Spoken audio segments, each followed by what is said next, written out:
It was a pilgrimage to our nation's capital. It was special, very special. First time coming for that particular by invitation event. A real privilege. For the bulk of my career, I've been heading to the capital of the Jewish people, to the state of Israel, to Jerusalem, as a Reform rabbi in company with many of you, and with those before you, and others who will go again. In the 4.5 years since I've arrived here in Cleveland, I've led 2 interfaith clergy trips and 2 congregational adult pilgrimages. I return exhausted and exhilarated. And in the case of my trip this past October with Fairmount Temple's travelers, anxious to get back there and do it again. Such trips are important community building, educational experiences. The typical itinerary includes a diverse array of visits to Israel's historic religious sites, archaeological excavations, public markets, kibbutzim. This is true of interfaith and solidarity trips alongside tour groups for teens, for families, for college students, for older adults. But for me, every congregational visit to Israel has one thing in common. It is this: there is a bond that the community forms with the people who live in Israel, and not just our guide or our driver, though them too. The bond doesn't occur instantly and not always in the same place. After all, we can, from the front of the bus, describe the trends in Israeli life only in broad strokes. It's when you have a glimpse into the heart of others, when you are true pilgrims coming across the world, you begin to take a special interest in making this unlike any other trip, a permanent, enduring connection to your Jewish identity. One of the exercises that I often share with young people about to travel to Israel is a guided meditation that asks them to imagine their neighborhood, their own school, the bike paths near their house, their libraries, theaters, and art studios, loaded with people getting off of tour buses, asking questions, taking pictures of front gates of their houses, of rusted old fences and water spigots on the sides of their homes, and even of them, pictures of them kicking a soccer ball around with a cousin in the backyard, or reading a book, listening to some music. When I alert my travelers back into this world after that meditation, I ask them, how does it feel to be under that inspection, even by imaginary tourists? And they say, it seems pretty uncomfortable to be an exhibit in a living tribute to the Jewish people. And they recognize that for a number of Israelis, that is their reality. Well-regarded international journalist Martin Fletcher, in his book Walking Israel, A Search for the Soul of a Nation, writes of Israelis that they're a noisy bunch. Gregarious and excitable, spontaneous and combustible, a vivid mix of Orient and Occident. They're also a bundle of contradictions, selfish and generous, bigoted and tolerant, arrogant and, well, not really humble. Their national character is that there is no national character. They're too varied. The only accurate generalization about Israelis is that they are the worst drivers in the world. I personally make that observation to most of the groups whom I lead to Israel. I tell people the only dangerous thing I'll really get them to do is get on the roadways of Israel, where stressed out, cell phone happy, intense, excitable, presumptuous Israeli cousins across the sea will duke it out with their tour bus or their cab driver for an advantage somewhere in the traffic-prone, busy cities of Israel. Yet Fletcher continues, he describes the clearest cultural divide among Israel's Jews, a religious one. Black-garbed Orthodox Jews obey every ancient kosher law, as many of the 613 mitzvot as are feasible. The laws of Moses determine every aspect of their lives, from diet and sex to education and prayer. Their lives are anchored in history, and they wear odd black coats and fur hats to separate themselves from the secular Israeli Jews. These secular Jews set their own rules, and their dress and customs would be equally at home in New York or London or Rome. Yet they too cling to Jewish tradition and roots. The loudest and longest argument among all Jews in Israel is really the most basic dispute there is. Who actually is a Jew? And who decides? Here I feel that Martin Fletcher is really on to something. Once my group stepped back from the dazzling display of religious custom and law performed in the Old City in Jerusalem or some of its intensely Orthodox neighborhoods, they realized that there is a profound tension within the Jewish people. Not just those who live in Israel, but those who see it as the center of their hope and their spirit as Jews, but like us, from communities around the world. This raises to travelers an assertion that is simple here in Cleveland, but complicated in a nation-state where Judaism, such as Israel is. It is this basic assertion, that there is more than one way to be Jewish. Mostly the groups I lead to Israel have managed to break through that discomfort and disconnect and get right to the heart of such an assertion as they forge a bond with Israelis in their homes when we gather with hospitality with them, be it for a coffee at snack time or for an elaborate meal. In 2012 and in 2013, our Fairmount Temple groups had some of these meaningful contacts in the homes of the members of Reform synagogues in Israel. Particularly, I speak in 2012 and 2013 of Kehilat Yozma, the Reform synagogue in Modi'in, a trendy place to live today for young Israeli families commuting to Tel Aviv or Jerusalem for work. But in fact, Modi'in is that historic city in Israel where the Hanukkah miracle is purported to have taken place. Yet the conversations around the dinner tables where our members shared Shabbat with Modi'in's Reform Jews do not typically discuss Hanukkah or history as much as comparison, life, and family across miles of territory. People from America, people from Israel, beginning together to laugh and listen and empathize with one another, learning how Israel's school systems and army assignments work, learning more about the challenges of making a living there, learning more about the diverse array of individuals who are striving to make progressive Judaism a reality in a place where progressive Judaism seems mostly to be a foreign import. Just this past October, when 30-plus pilgrims, some of you who are here tonight, from our Cleveland synagogue made their way to visit Israel, well, we didn't get to Modi'in on our itinerary. You simply can't get everywhere you want in 10 days. But I watched a bond form between our people and a small group that we met in, of all places, Rosh Pina, a Jewish community living at the tip of northern Israel. There we met with the lay leaders and part-time rabbi of a new Reform synagogue in Rosh Pina, who is just now beginning to gain traction and build inroads into Israeli family lives in the north.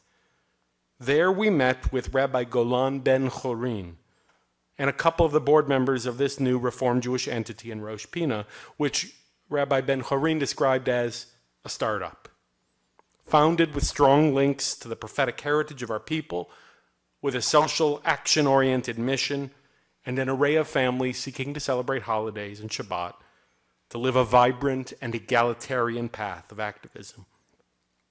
One of the things that makes this Reform synagogue in Israel different is that most of its members are Sabras, native-born Israelis, who had otherwise never stepped foot into a Reform synagogue. To them, growing up, Reform and synagogue meant kosher pork chop. Just can't be.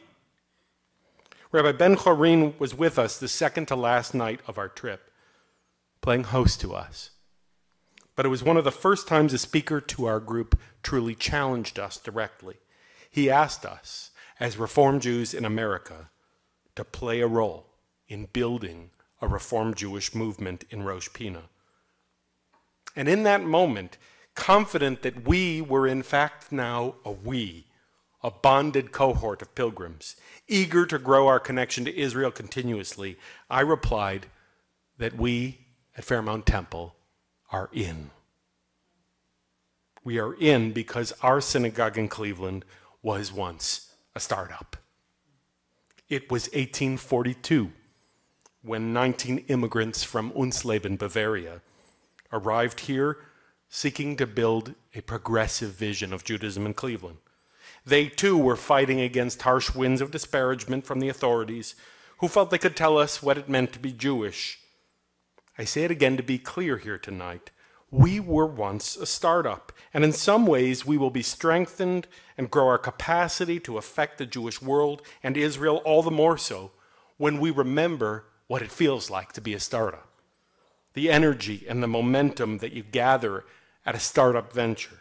That spirit of entrepreneurial living, experimenting, fulfilling, and finding your niche. Have you and your families ever been part of a startup?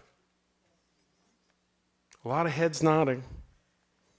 I bet someone here started a business or a community association, perhaps even a synagogue, somewhere here or elsewhere in this country. I bet that if you were with us this past October, you would have felt that you have a lot more in common with the Jews of Rosh Hashanah and all the Jews of Israel than you previously realized. I hope I was right to say that we are in at Fairmount Temple because, in fact, there couldn't be a more auspicious time to be in with Reform Jews in Israel.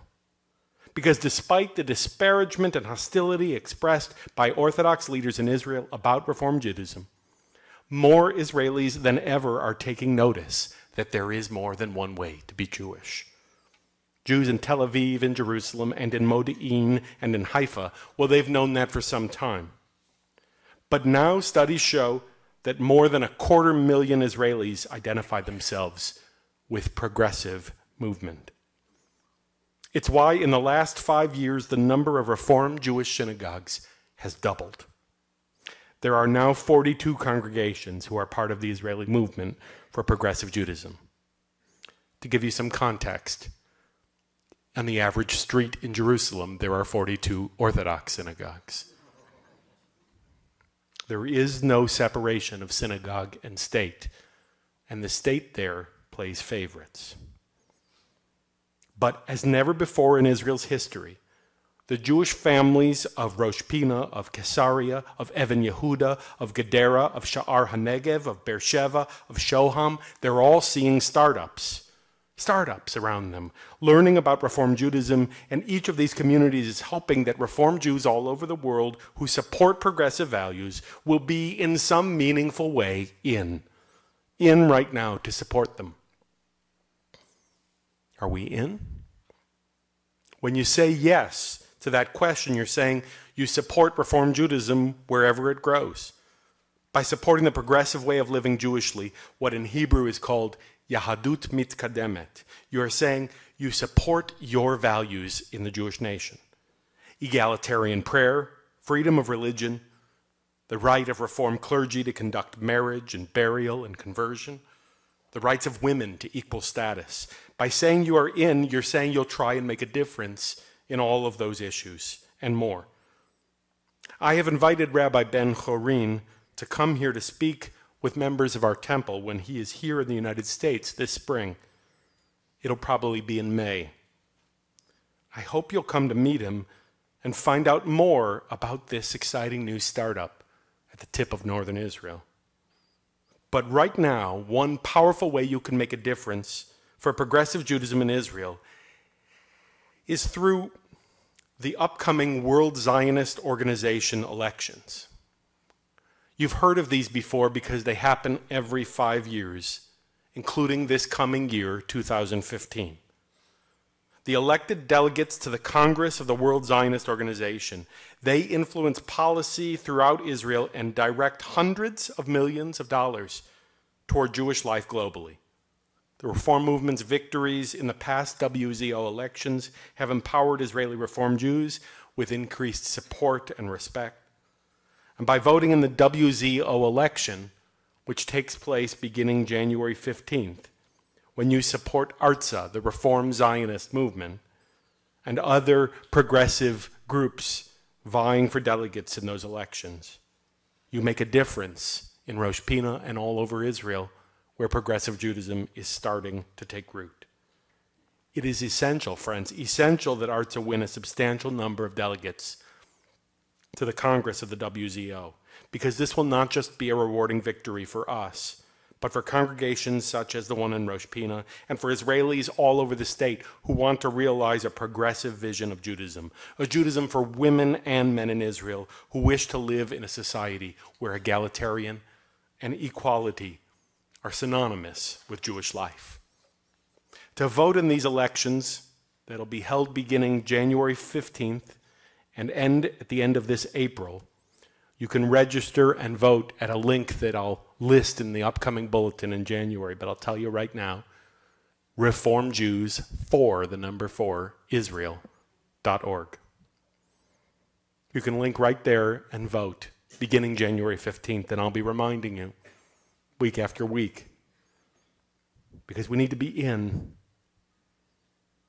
There couldn't be a more important time to be in. To paraphrase author Herman Wouk, the Hanukkah story is not just meaningful at this time of year. It is, in fact, an apt metaphor for all of Jewish history.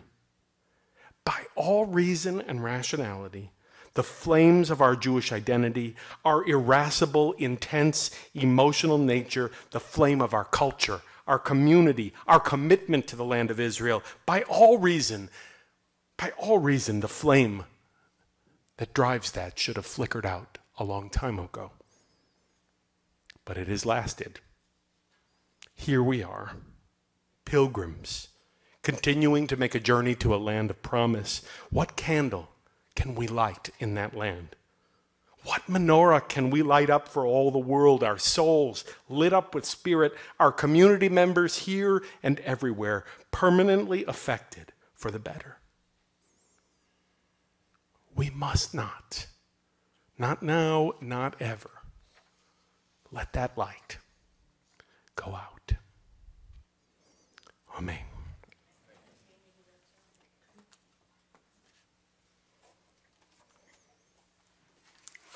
Page 367.